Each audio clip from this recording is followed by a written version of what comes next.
வணக்கம் viewers, welcome back. ரொம்ப நாள் கழிச்சு பார்த்தீங்கன்னா ரியல்மி திரும்பி அவங்களோட ஒரு ப்ரோ சீரிஸ் உள்ள கொண்டு வந்திருக்காங்க. ஏன்னா நார்மலாக நம்ம ஜிடி நம்பர் சீரிஸ் பார்த்துருப்போம், ஜிடி நம்பர்லேயே டி அப்படின்னு சொல்லிட்டு அந்த சீரிஸ் பார்த்துருக்கலாம். ஆனால் அந்த ப்ரோ வந்து ரொம்ப நாள் ஆச்சுங்க. ஸோ ஜிடி 7 ப்ரோ வந்துருச்சு. வரும்போதே ப்ரைஸிங் கொஞ்சம் ஒரு மாதிரி இருக்குது, ஹிட் ஆர் மிஸ், அது எப்படி ஆக போகுதுன்னு எனக்கு தெரில. பட் ரொம்ப ப்ரில்லியண்ட்டாக இந்த ஈவெண்ட்டை வந்து அவங்க கண்டக்ட் பண்ணாங்க அப்படின்னு சொல்ல முடியும். ஈவெண்ட்டை ப்ரெசென்ட் பண்ணாங்கன்னு சொல்லணும். கண்டக்ட் பண்ணுறது எல்லாருமே ஈவெண்ட்டை கண்டக்ட் பண்ணிட்டு போயிடுவாங்க. ஈவெண்ட்டை ப்ரெசென்ட் பண்ண விதம் வந்து நிஜமாவே ரொம்ப ப்ரில்லியண்ட்டாக இருந்தது. பிபிகே ஃபேமிலியில் இவங்க வந்து கொஞ்சம் வித்தியாசமாக யோசிச்சிருந்தாங்க அப்படின்னு சொல்ல முடியும். ஸோ இந்த GT 7 ப்ரோ இருக்குது பார்த்தீங்களா, அதை ப்ரைஸ் பண்ண விதம் வந்து ஷாக்கிங் தான். ஏன்னா உங்களுக்கு 59,990 அப்படின்னும் போது எல்லாருமே இது மேலே இன்ட்ரெஸ்ட் காட்டுவாங்களா, அதாவது 60,000 அப்படின்னு சொல்லிட்டு போயிடலாம். ஸோ 60,000 இது மேலே இன்ட்ரெஸ்ட் காட்டுவாங்களா அப்படின்னா ஒரு ரியல்மி ஃபோனுக்கு 60,000. ஏன்னா ஷவுமி ஃபோனுக்கு இந்த மாதிரியான டேக் நான் பார்த்துருக்கேன். ஆனால் ஷவுமி இத்தனைக்கும் லைக்காவோட பார்ட்னர்ஷிப் பண்ணியிருப்பாங்க. பட் இவங்க அந்த மாதிரியான எந்த விதமான ஒரு ஹைலைட் பண்ணுற மாதிரியான பார்ட்னர்ஷிப்ஸ் இல்லாமல் இதை வந்து இவ்வளோ தூரம் ப்ரைஸ் பண்ணது தெரில. எப்படி இது வந்து கன்சியூமர்ஸ் எடுத்துப்பாங்க அப்படின்னா, இப்போது 42,000 43,000க்கு GT 6 வரும்போது நிறைய பேர் வந்து காஸ்ட்லி அப்படின்னு தான் சொன்னாங்க. 8th Gen 3யோட இருக்கக்கூடிய அந்த ஃபோனே காஸ்ட்லின்னு சொல்லும்போது இதை ஸ்பெசிஃபிக்காக 60K 66K கொடுத்து வாங்குவாங்களா அப்படிங்கிறது எனக்கு தெரில. ஆனால் இப்போதைக்கு என்னென்னா 12 to 56 உங்களுக்கு வந்து 60K, உங்களுக்கு பேங்க் கார்டு ஆஃபர் இந்த மாதிரியான விஷயங்கள்லாம் வச்சு யூஸ் பண்ணிங்கன்னா உங்களுக்கு ஒரு 3,000 கம்மியாகும். அதே சமயம் உங்களுக்கு 16/512 மாடலும் இருக்குது. ஸோ இந்த ரெண்டுத்துல நீங்கள் டிசைட் பண்ணிக்கலாம். ஓகே, ஃபஸ்ட் எடுத்ததுமே முக்கியமான விஷயம் அப்படின்னு சொல்லும்போது உங்களுக்கு வந்து 24 months வரைக்கும் வாரண்டி. யாருக்கு ப்ரீ புக் பண்ணுற எல்லாருக்குமே 24 months வரைக்கும் வாரண்டி வந்துடும். அப்புறம் 12 months வந்து screen damage replacement, screen damage ஆச்சு அப்படின்னும் போது ரீப்ளேஸ் பண்ணி தருவாங்க. ஸோ இதெல்லாம் வந்து அவங்க முன்வைக்கிறது ஒரு நல்ல விஷயமா தான் இருக்குது. இது இவங்க தான் ஃபஸ்ட்டு பண்ணுறாங்களா அப்படி கிடையாதுங்க. ஆல்ரெடி ஓப்போவில் ஃபைண்ட் எக்ஸைட் வந்துச்சுல, அதுலேயும் இதே மாதிரி தான் இருந்தது. நீங்கள் யாரெல்லாம் ப்ரீ புக் பண்ணுறீங்களோ உங்களுக்கு வந்து 24 months வாரண்டி, மேனுஃபேக்சரிங் வாரண்டி உண்டு. ஓகே, ஸோ ஃபஸ்ட்டுங்க எங்களோட டேக் என்ன தெரியுமா, மேக் இட் ரியல் அப்படின்னு சொல்லி ஆரம்பிச்சாங்க. So year over year growth அப்படின்னு வரும்போது இந்தியாவில் வந்து 488% வந்து இன்க்ரீஸ் வால்யூம். எப்படின்னா GT சீரிஸ் சேல்ஸில் GT 6 சீரிஸ் வந்து அவ்வளோ தூரம் வந்து பூஸ்ட் பண்ணியிருக்கு சேல்ஸை. ஏன்னா GT 60 as well as 6 நிறைய பேர் வாங்கியிருந்தாங்க. ரீசன் என்னென்னா ப்ரைஸ் டு ஸ்பெசிஃபிகேஷன் அந்தளவுக்கு இம்ப்ரெசிவாக இருந்தது. சொல்லப்போனால் இப்போ நான் இந்த வீடியோ எதுக்கு பண்ணுறேன் அப்படின்னு பார்த்தீங்கன்னா, ஈவெண்ட்டில் நான் பார்க்கும்போது எதெல்லாம் எனக்கு வந்து நம்பக்கூடியது, இதெல்லாம் நம்பலாங்க, பாசிபிளுங்க அப்படின்னு இருந்தது அப்படிங்கிறது உங்கள் கூட ஷேர் பண்ணலாமே தான். அது மட்டும் இல்லாமல் ஆல்ரெடி GT சீரிஸ் நீங்கள் யாராவது யூஸ் பண்ணுறீங்கன்னா உங்களுக்கு இது வரைக்கும் எப்படி இருக்குது அப்படிங்கிறது, ப்ளஸ் ஆல்ரெடி இந்த பிபிகே ஃபேமிலி பொறுத்த வரைக்கும் ஆஃப்டர் சேல் சப்போர்ட் சூப்பர், அதையும் வந்து இவங்க ஹைலைட் பண்ணாங்க. அடுத்து நீங்கள் பார்ப்பீங்க. when you think of a true flagship think Realme GT அப்படின்னு சொல்லியிருக்காங்க. இதை நீங்கள் எவ்வளோ பேர் அக்செப்ட் பண்ணுவீங்க அப்படிங்கிறத மறக்காம கீழே கமெண்ட்டில் சொல்லுங்கள்.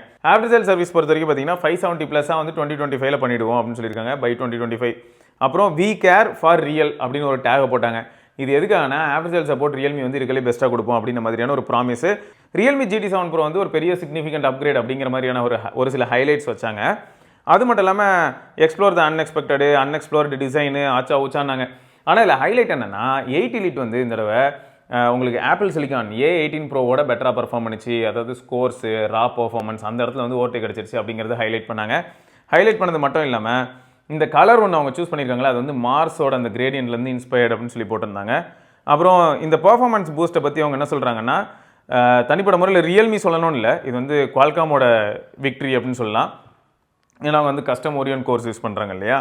ஸோ குவால்காம் 8 Elite பற்றி பேசிகிட்டே இருந்தனால என்ன ஆயிடுச்சுன்னு பார்த்தீங்கன்னா, குவால்காம்லேருந்து பிஸ்னஸ் ஹெட் வந்து இருந்தாப்புல மொபைல் அண்ட் கம்ப்யூட் டிவிஷன்லேருந்து. ஸோ அவங்க வந்து சௌரப் அரோரா அப்படிங்கிறவர் வந்து பேசினார். அவங்க வந்து 2nd generation ஓரியன் CPU நீங்கள் பார்க்க முடியும், 3 nm ப்ராசஸில் பண்ணியிருக்கோம். 44% improvement and power efficiency, 45% performance improvement நீங்கள் பார்க்க முடியும்.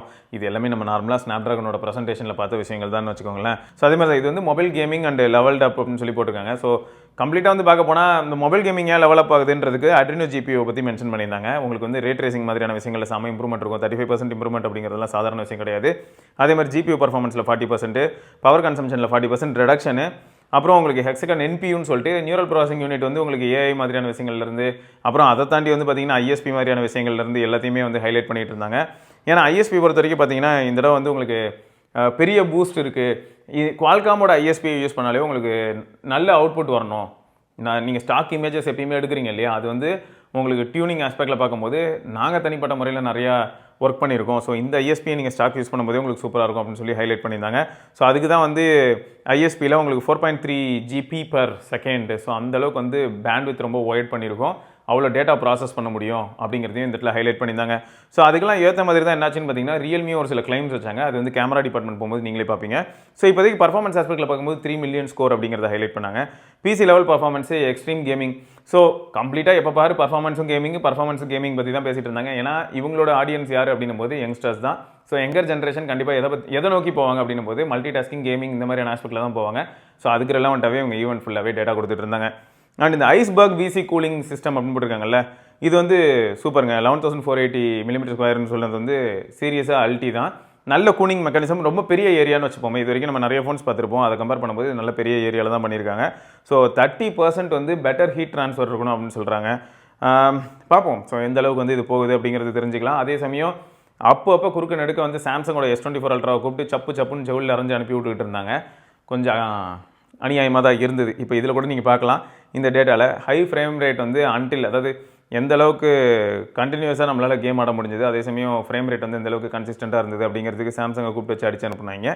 அதே மாதிரி வந்து பார்த்தீங்கன்னா ரொம்ப ஹை அண்ட் கேம்ஸ்லாம் விளையாடுறதா இருந்தால் எப்பயுமே வந்து எல்லாருமே ஆப்பில் தான் கிளைம் பண்ணுவாங்க.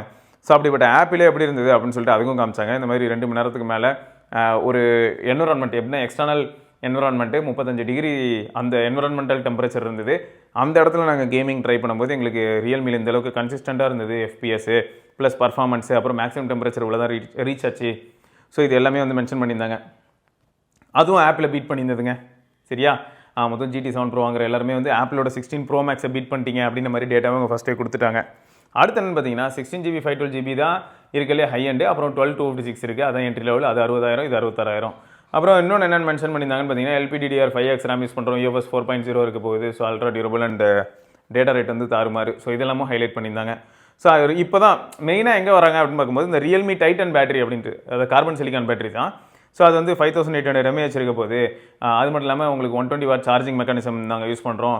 இந்த ரெண்டுமே சேர்ந்துறதுனால என்ன ஆகுதுன்னு பார்த்தீங்கன்னா உங்களால் இன்க்ரெடிபிள் பேட்டரி லைஃப் கிளைம் பண்ணுறாங்க. எப்படின்னா சிங்கிள் சார்ஜில் ஒரு டெய்லி ஆவரேஜ் யூஸருக்கு எப்படி இருக்கலாம். இப்போ டெய்லி ஆவரேஜ் யூஸில் 9 ஹவர்ஸ் ஒருத்தர் BGMI விளையாடுறதா இருந்தால் பேட்டரி லைஃப் அவங்க சொல்கிறாங்க. இப்போ 100% பேட்டரி இருக்குன்னு போது 9 ஹவர்ஸ் நீங்கள் கண்டிப்பாக BGMI ஆட முடியும். யூடியூப் கன்டினியூஸாக 18 ஹவர்ஸ் பார்க்க முடியும். ஸ்பாட்டிஃபைல வந்து நீங்கள் 68 ஹவர்ஸ்க்கு வந்து மியூசிக் லிசன் பண்ண முடியும் அப்படிங்கிறத வந்து இந்த இடத்துல அவங்க கிளைம் பண்ணுறாங்க. பட் லேப் கண்டிஷன் தான். லேப் கண்டிஷன் போது அந்த ஸ்டார்ஸ் கண்டிஷன்ஸ் எதையுமே அவங்க எக்ஸ்பிளைன் பண்ணல.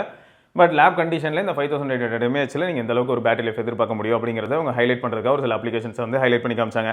இந்த 120 வாட் அல்ட்ரா சார்ஜ் இருக்கு இல்லையா, இதுக்கு வந்து என்ன போட்டிருந்தாங்கன்னா 11 மினிட்ஸில் இந்த 5800 mAh வந்து 11 மினிட்ஸில் உங்களுக்கு வந்து 50% ஆகும்.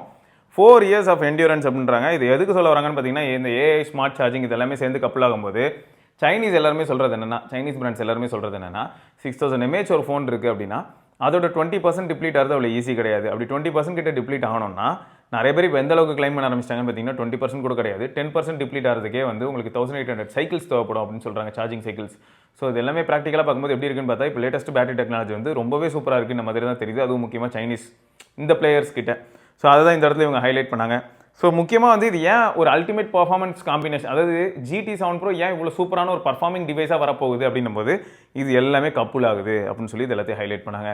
16512 மாடல் ஒன்று இருக்குது, உங்களுக்கு வெப்ப சாம்பர் கூலிங் இருக்குல்ல பெரிய ஏரியா, 3 nm அதாவது நம்ம 80 லிட்டருக்கு, அப்புறம் 5800 mAh டைட்டன் பேட்டரி இருக்குது, அப்புறம் 120 வாட் அல்ட்ரா சார்ஜ் இருக்குது. ஸோ இது எல்லாமே இருக்கிறனால உங்களுக்கு இருக்கலே தாறுமாறான ஒரு டிவைஸாக இது வரும் அப்படின்னு சொல்லிட்டு ஒரு பாயிண்ட். அடுத்து பார்த்தீங்கன்னா நான் ஃபர்ஸ்டே சொன்னது தான் எக்கோ 2 OLED ப்ளஸ் அப்படின்ற டிஸ்பிளே.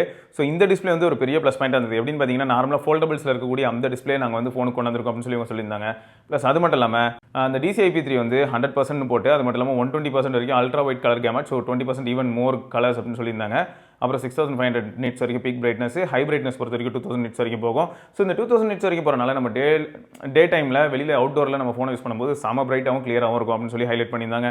ஸோ ஓவராலாக இந்த டிஸ்பிளே பொறுத்த வரைக்கும் டால்பி விஷன் பற்றியும், டால்பி HDR, அப்புறம் HDR10+ பற்றியும் இந்த மாதிரியான டேட்டாஸ் கொடுத்துட்டு அப்புறம் டால்பிலேருந்து ஆளை கூப்பிட்டு அவங்கள வச்சு வந்து நீங்கள் டால்பி வீடியோஸ் எந்த அளவுக்கு சூப்பராக பார்க்க முடியும். கிட்டத்தட்ட எந்த அளவுக்கு அப்படின்னு பார்த்தீங்கன்னா consumers now spend almost half of their day consuming media அப்படின்னு சொல்லி தலைவர் வந்ததும் சொன்னார். முக்கியமாக என்னென்னா நம்ம நார்மலாக ஒரு சில ஃபோட்டோஸ்லாம் எடுக்கும்போது HDR பற்றி பேசுவோம் இல்லையா, உங்களுக்கு அந்த ஷேடோ ரீஜனில் டேட்டாஸ் எந்த அளவுக்கு நல்லாயிருக்கு, நாய்ஸ் எல்லாமே எப்படி இருக்குது. ஸோ அந்த மாதிரி டிஸ்பிளே நீங்கள் பார்க்குற கண்டென்ட் ஒரு இடத்துல பிரைட்டாக இருக்கும், இன்னொரு இடத்துல டார்க்காக இருக்கும். ஸோ இந்த டார்க் அண்ட் பிரைட் வந்து ஒரு பெரிய கான்ட்ராஸ்ட்டாக ஃபீல் ஆகாமல் ஸ்மூத்தாக சூப்பராக அந்த டார்க்கான ஏரியாலையும் நல்ல டீட்டெயில், பிரைட்டான ஏரியாவில் நல்ல டீட்டெயில். ஸோ இதுதான் வந்து டால்பி விஷனில் பெரிய விஷயமே அவங்க ஹைலைட் பண்ணிட்டு இருந்தாங்க. ஸோ அதை வந்து நீங்கள் GT7 Proல என்ஜாய் பண்ண முடியும் அப்படின்னு சொல்லியிருந்தாங்க. So hardware level DC dimming அது ஒரு பெரிய ப்ளஸ் பாயிண்ட்டு. உங்களுக்கு காம்படிஷனில் இருக்கிற மற்ற ஃபோனை கூப்பிட்டு இதுக்கும் அடிச்சு அனுப்புனாங்க. எப்படின்னா iPhone as well as Samsung இவங்க 2 பேரையுமே வந்து போட்டு பொழந்து அதுக்கப்புறம் இருக்கலே பெஸ்ட் வந்து ரியல்மியில் தான் இருக்குது அப்படின்ற மாதிரியும் ஹைலைட் பண்ணியிருந்தாங்க. இது வந்து பெரிய பாயிண்ட்டாக இருந்ததுங்க. ஸோ இப்போ வந்து இன்னும் தின்னஸ்ட் டிஸ்பிளே பண்ண முடியுது, அது நம்ம இந்த இடத்துல அக்செப்ட் பண்ணி ஆகணும். ரெண்டாவது என்னென்னு பார்த்தீங்கன்னா 8 பிளாஸ்டிக் லேயர்ஸ் இருந்த இடத்துல இப்போ ஒரே ஒரு பிளாஸ்டிக் லேயர் தான் இருக்குது. ஸோ எக்கோ ஃப்ரெண்ட்லியாகவும் இருக்கும். அதனால தான் இந்த எக்கோ 2 OLED ப்ளஸ் சாம்சங்கோட டிஸ்பிளே யூஸ் பண்ணுறோம் அப்படின்னு சொல்லி ஹைலைட் பண்ணாங்க. ரியல்மி GT7 Proவோட கேமரா செட்டப்புக்கு வந்தீங்கன்னு வைங்க, ரியரில் வந்து ட்ரிபிள் கேமரா இருக்க போதுங்க. 250 MP, அது கூடவே ஒரு 8 MP அல்ட்ரா வைடு, ஃப்ரண்ட்டில் ஒரு 16 மெகா பிக்சல் இருக்குது. இதை நினச்சி ஒரு சிலர் வருத்தப்பட்டு தான் இருக்காங்க, இன்னுமா 16 மெகா பிக்சல் அப்படின்னு. 16 மெகா பிக்சல் கொடுக்கறத பற்றி எப்பயுமே பிரச்சனை இல்லை. எல்லா ஃபோன்ஸ்லையும் வந்து பார்த்தீங்கன்னா நல்ல சென்சாரும் கூடவே நல்ல லென்ஸும் கொடுத்தாங்கன்னா இருக்கிறதுலே சூப்பரான அவுட்புட்ஸ் உங்களுக்கு வரணும். அது மட்டும் இல்லாமல் இப்போ 8 எலிட்டோட ஐஎஸ்பிலாம் இன்னும் நல்லாவே பெர்ஃபார்ம் பண்ணணும். இது எல்லாமே ஆன் பேப்பரில் இருக்கக்கூடிய விஷயங்கள்னு வச்சுக்கோங்களேன். இதில் என்ன ஹைலைட்னு பார்த்தீங்கன்னா அண்டர் வாட்டர் மோட் வேறு இருக்குது. இந்த அண்டர் வாட்டர் மோடில் அப்போ உங்களால் என்ன பண்ண முடியும்னா ரியர் கேமராவில் இன்னும் பெட்டரான ஃபோட்டோஸ் எடுக்க முடியும். அப்படி தான் பார்க்கும்போது தான் இந்த 8 MP அல்ட்ரா வைட் எப்படி பர்ஃபார்ம் பண்ண போகுதுன்னு சத்தியமாக ஐடியா இல்லை. ஸோ உங்களுக்கு primary sensor as well as telephoto இந்த ரெண்டுமே தான் வந்து முக்கியமான கேமராவாக வேலை செய்ய போகுது. இதுலேயும் டெலிஃபோட்டோ தான் பார்த்தீங்கன்னா உங்களுக்கு இருக்கலே பெரிய ஹைலைட்டை கிரியேட் பண்ணணும்னு நினைக்கிறேன். எந்த ஆஸ்பெக்ட்லனா உங்களுக்கு வந்து போர்ட்ரைட்டாக இருக்கட்டும், இல்லாட்டி ஜூம்டு ஷாட்டாக இருக்கட்டும். ஏன்னா அவங்க வந்து ஈவெண்ட்லேயே சாம்சங் அடிக்கடி அடிச்சு காமிச்சது எங்கே அப்படின்னு பார்த்தீங்கன்னா இந்த zoomed capabilities as well as shutter speed தான். ஏன்னா ஷட்டர் ஸ்பீட்லேயும் உங்களுக்கு வந்து அந்த ஹைப்பர் டோன் அந்த ஆஸ்பெக்டில் கொண்டு போகும்போது என்ன ஆகுதுன்னா உங்களுக்கு இருக்கலே ஹைப்பர் இமேஜ் ப்ராசஸிங் கொண்டு வந்திருக்காங்க இல்லையா. ஸோ அதில் வந்து இருக்கலே பெட்டரான ஃபோட்டோஸ், அதாவது பிளர் ஃப்ரீ ஃபோட்டோஸ் எடுக்க முடியுது, டீடைல் ரொம்பவே ரிட்டைன் பண்ண முடியுது குவிக்கர் ஷட்டர் ஸ்பீடில் டே லைட்ஸில். அதே சமயம் உங்களுக்கு ஜூம்டு ஃபோட்டோஸ்லையும் பார்த்தீங்கன்னா இருக்கலே பெஸ்ட் அவுட்புட் வரும் அப்படின்னு சொல்லியிருக்காங்க. இது எல்லாமே அவங்களோட கிளைம். இதெல்லாம் எப்படி வருது அப்படிங்கிறத நம்ம காத்திருந்து தான் பார்க்கணும். ஆனால் இப்பயும் கூட அந்த 8 MP அல்ட்ரா வைட் வந்து காம்படிஷனில் கொஞ்சம் கண்டிப்பாக ஸ்ட்ரகிள் ஆக போகிறது உறுதி தான். அதே சமயம் ஃப்ரண்ட் கேமராவில் வந்து நீங்கள் 1080p வீடியோ தான் எடுக்க முடியும். ரியரில் வந்து நீங்கள் 8K 24 FPS இந்த மாதிரி வீடியோ எடுக்க முடியும். இந்த ஏஐ ஸ்னாப் மோட் அப்படிங்கிறது வந்து இண்டஸ்ட்ரீஸ் ஃபஸ்ட்டு ஏஐ டிமோஷன் அப்படின்னு போட்டிருக்காங்க. ஒன்றில் அவ்வளோ ஃபாஸ்ட்டாக இருக்கும் ஷட்டர் ஸ்பீட் அப்படிங்கிறதுக்கு அவங்க வேல்யூ வேறு சொன்னாங்க. எப்படின்னா ஷட்டர் ஸ்பீட் வந்து 1/10266 அப்படின்னு சொல்கிறாங்க. எப்படின்னா ஒரு professional shutter speed of normal regular cameras இருக்கு இல்லையா, ப்ரோ கேமரா, அதை கம்பேர் பண்ணும்போது இந்த அளவுக்கு ஃபாஸ்ட்டாக இருக்கும் ரியல்மியோடது அப்படின்னு சொல்லியிருந்தாங்க. அதுக்காக சாம்சங்கை கூப்பிட்டு வச்சு கம்பேர் பண்ணி அசிங்கப்படுத்தி அனுப்புனாங்கன்னு வச்சுக்கோங்களேன். மறுபடியும் இந்த ஃப்ரேமில் வந்து சாம்சங்கை தான் அடிச்சு அனுப்புனாங்க. ப்ளஸ் இது வந்து எப்படின்னா லைவாக ஈவெண்ட்டில் ஒரு பொண்ணு வந்து டான்ஸ் பெர்ஃபார்ம் பண்ணும்போது அவங்க எவ்வளோ ஃபாஸ்ட்டாக அவங்களோட மூவ்ஸ் இருக்கோ அதுக்கேற்ற மாதிரி இவங்க டக்குன்னு எடுக்கக்கூடிய ஃபோட்டோஸ் இந்த அளவுக்கு வந்து பிளர் ஃப்ரீயாக இருக்குது அப்படின்னு சொல்லி ஒரு 4 ஃபோட்டோ காமிச்சாங்க. இண்டஸ்ட்ரீஸ் ஃபஸ்ட்டு அண்டர் வாட்டர் மோடுன்னு சொல்லிட்டு அதையும் டெமோ பண்ணி காமிச்சாங்க. IP6869 இருக்குது. ஸோ அது மட்டும் இல்லாமல் அல்ட்ராசோனிக் ஃபிங்கர் பிரிண்ட் இருக்குது. ஸோ இந்த காம்பினேஷனால் என்ன ஆகுதுன்னு பார்த்தீங்கன்னா அண்டர் வாட்டரில் கூட உங்களுக்கு ஃபிங்கர் பிரிண்ட்டும் ஒர்க் ஆகும். ப்ளஸ் அண்டர் வாட்டர் மோடில் இருக்கிறனால நீங்கள் அங்கே வச்சு எல்லா ஃபோட்டோஸும் பெட்டராக எடுக்க முடியும். பட் அந்த எடுக்கிற ஃபோட்டோவை நீங்கள் ப்ராசஸ் பண்ணுறோம்ல, அது வாட்டர் கடியில் இருக்கும்போது எந்த அளவுக்கு நல்ல எந்த மாதிரியான கலர்ஸில் எந்த மாதிரியான கான்ட்ராஸ்ட்ல இருந்தால் நல்லா இருக்குமோ அதையும் நாங்கள் பண்ணுறோம் அப்படின்னு சொல்லிட்டு சொல்லியிருந்தாங்க. ஸோ ஒயிட் பேலன்சிங் மாதிரியான ஏரியாவிலேருந்து ஃபோக்கஸ் வரைக்கும் எல்லாத்தையுமே தாறுமாறு. அப்புறம் லைவ் ஃபோட்டோ எப்படின்னா நார்மலாக நம்ம மோஷன் ஃபோட்டோஸ் அந்த மாதிரியான ஒரு சில ஆப்ஷன்ஸ் பார்த்துருப்போம். ஐஃபோனில், பிக்சலில், சாம்சங்கில் நிறைய இடத்துல பார்க்க முடியும்னு வச்சுக்கோங்களேன். இந்த மாதிரியான லைவ் ஃபோட்டோ, அந்த ஃபோட்டோ தான் இங்கே இருக்குது. லைவ் ஃபோட்டோ, மோஷன் ஃபோட்டோ, இல்லை ஆக்டிவ் ஃபோட்டோ, ஆக்ஷன் ஃபோட்டோ இந்த மாதிரி சொல்லலாம். ஸோ அதுதான் இங்கே லைவ் ஃபோட்டோ. எப்படின்னா 3 செகண்ட்ஸ் வரைக்கும் ஒரு ஃபோட்டோ தான், ஆனால் 3 செகண்ட்ஸ் வரைக்கும் அந்த ஆஸ்பெக்ட் ரேஷியோலேயே ஒரு குட்டி வீடியோ மாதிரி நம்மளால் பார்க்க முடியும். ப்ரெஸ் பண்ணி பார்த்தீங்கன்னா press and hold to watch அந்த மாதிரி தான். ஸோ அதுவும் வந்து நல்லா தான் இருந்தது. ஸோ அதுக்கும் ஒரு சில சாம்பிள்ஸ் காமிச்சிருந்தாங்க. சன்செட் ஃபில்ட்ரு நிறைய விஷயங்கள் வந்து ஆட் பண்ணிகிட்டே வந்தாங்க. ஸோ எல்லாமே வந்து ஒரு பெரிய ப்ரோவாக தான் ஃபீல் ஆச்சு. ஸோ ஏஐ வச்சு நம்மளால் என்ன பண்ண முடியும்னா ஏஐ எஃபிஷியன்சி என்ஜாய் பண்ண முடியும், ஏஐ இமேஜிங், ஏஐ கேமிங் அப்படின்னு சொல்லி அதையும் ஹைலைட் பண்ணாங்க. ஸோ ஏஐ வச்சு நீங்கள் ஏதாவது சின்னதாக ஒரு பெயிண்ட் பண்ணிவிட்டு அதை வந்து ஜென்ரேட் பண்ண சொன்னோன்னா இந்த சைடில் இருக்கக்கூடிய எக்ஸாம்பிள் மாதிரி அது ஜென்ரேட் பண்ணுவோம். ரேபிட், இது நான் நம்பிட்டேன் ரேபிட்னு. அது கார், சரி ஓகே பழைய கார்ட்டூன்லாம் பார்த்தா அப்படி தான் இருக்கும் அப்படின்ற மாதிரி இருக்கா. ஸோ அதுவே ஆட்டோமேட்டிக்காக ஜென்ரேட் பண்ணி கொடுத்துரும். ஸோ ஃபியூச்சரிஸ்டிக் ஸ்டைலாக இருக்கட்டும், இல்லாட்டி உங்களுக்கு எந்த மாதிரி வேணுமோ அதுக்கேற்ற மாதிரி நீங்கள் அழகாக ஸ்கெச் பண்ணிங்கன்னா போதும். அதுவே க்ளவுட் ரெக்கக்னைஸ் பண்ணிவிட்டு ஆன் டிவைஸில் க்ளவுட் ரெக்கக்னைஸ் பண்ணி அதுக்கேற்ற மாதிரியான ஒரு அவுட்புட் உங்களுக்கு கொடுத்துரும். ஏஐ ஸ்கெச் டு இமேஜ், நீங்கள் சும்மா ஸ்கெச் பண்ணிங்கன்னா ஆட்டோமேட்டிக்காக உங்களுக்கு எந்த மாதிரியான சுச்சுவேஷன் வேணாலும் இமேஜ் வந்துடும். அதேமாதிரி ஆல்ரெடி இருக்கக்கூடிய ஒரு சில இமேஜஸ் வந்து பிளர்டாக இருக்குன்னும் போது அதை டீப்ளர் பண்ண முடியும். ஸோ இது எல்லாமே வந்து இப்போ ஏஐனால் பாசிபிளாக இருக்குது. ஸோ இங்கே ஆல்ரெடி ஏஐ ஸ்டுடியோ அப்படின்னு சொல்லிட்டு ஒரு ஆப் வந்து நம்ம ஓப்போவில் பார்த்துருப்போம்ல, அந்த ஏஐ ஸ்டுடியோ ஆப் வந்து இப்போ ரியல்மிலையும் இருக்க போகுது. ஸோ நீங்கள் என்ன பண்ண முடியும்னா அந்த உங்களோட இமேஜை நீங்கள் கொடுத்தீங்கன்னா டிஃப்ரெண்ட் ஃபார்ம்ஸ் ஆஃப் இமேஜாக நீங்கள் ஜென்ரேட் பண்ணி எடுத்துக்க முடியும். இது எல்லாமே வந்து க்ளவுடில் தான் நடக்கும்.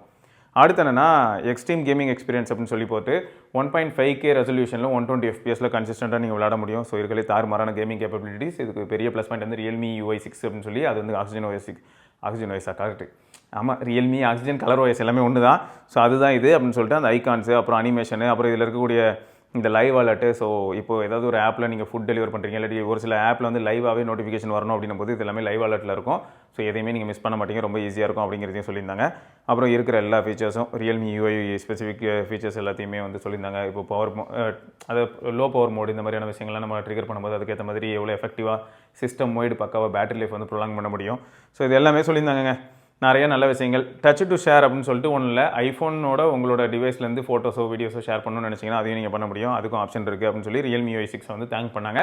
ஸோ இந்த வருஷம் எங்களோட அஃபிஷியல் பார்ட்னர் வந்து, அதாவது இந்த டிவைஸ்க்கு பார்ட்னர் வந்து அமேசான் தான். ஸோ அமேசான் வழியாக நீங்கள் வாங்க முடியும். So first sale starts on 29th November 12 PM onwards. Okay, so இப்போதைக்கு ப்ரீ புக்கிங் போயிட்டு இருக்குங்க. மொத்த ஈவெண்ட்டையும் பார்த்து முடிக்கும் போது நமக்கு எப்படி இருக்கும் அப்படின்னு பார்த்தீங்கன்னா ஒரு சில விஷயங்களை அவங்க மிஸ் பண்ண மாதிரியே ஒரு ஃபீல் இருக்கும். பெஸ்ட் எக்ஸாம்பிள் என்ன சொல்லலாம்னா இவங்க வந்து கேமராவை பற்றி ரொம்ப ஹைலைட் பண்ணும்போது ஃபோட்டோகிராஃபி அதுவும் மெயின் சென்சார் அது மட்டும் இல்லாமல் பெரிஸ்கோப்பில் வந்து ரொம்பவே அதிகமாக டைம் ஸ்பெண்ட் பண்ணியிருப்பாங்க. சொல்ல போனால் ஃபோட்டோவில் இவங்களால எந்த அளவுக்கு ஃபாஸ்ட்டாக எடுக்க முடியும், ஷட்டர் ஸ்பீட் எந்த அளவுக்கு குயிக்காக இருக்குது, இதெல்லாம் வந்து ஹைலைட் பண்ணாங்க. வீடியோவில் டால்பி விஷன் HDR எடுக்க முடியும்னு சொல்லி டால்பி விஷனில் இருக்கிறவங்களையும் அதாவது டால்பியில் இருக்கிற டீமையே கூப்பிட்டு வந்து பேச வச்சது எல்லாமே ஓகே. ஆனால் எங்கேயாவது ஒரு இடத்துல காம்படிஷனில் இருக்கக்கூடிய வேற கேமரா, இப்போ ஐஃபோனோட கேமராவாக இருக்கட்டும் இல்லாட்டி சாம்சங்கோட கேமராவாக இருக்கட்டும், அவங்களோட கேமராவில் அது அவங்களோட ஸ்மார்ட் ஃபோனில் எடுக்கக்கூடிய வீடியோவை இவங்க சைட் பை சைட் காமிச்சாங்களான்னு கேட்டிங்கன்னா கிடையாது. ரெண்டாவது வந்து பார்த்தீங்கன்னா 80 இப்படி பெர்ஃபார்ம் பண்ணணும் அப்படி பெர்ஃபார்ம் பண்ணணும், இவ்வளோ பெரிய வேப்பர் சாம்பர் கூலிங் வச்சிருக்கோம், இதெல்லாம் அவங்க சொன்னாலும் கூட தெர்மல்ஸ் ஆஸ்பெக்டில் பார்க்க போனால் இப்போ வரைக்கும் நம்மளால் வந்து ரொம்பவே கான்கிரீட்டாக எவிடன்ஸ் எதையுமே பார்க்க முடியல. ஏன்னா நிறைய பேர் வந்து என்ன சொல்கிறாங்கன்னா ஹீட்டிங் மாதிரியான விஷயங்கள் வந்து ரிப்போர்ட் பண்ணுறாங்க.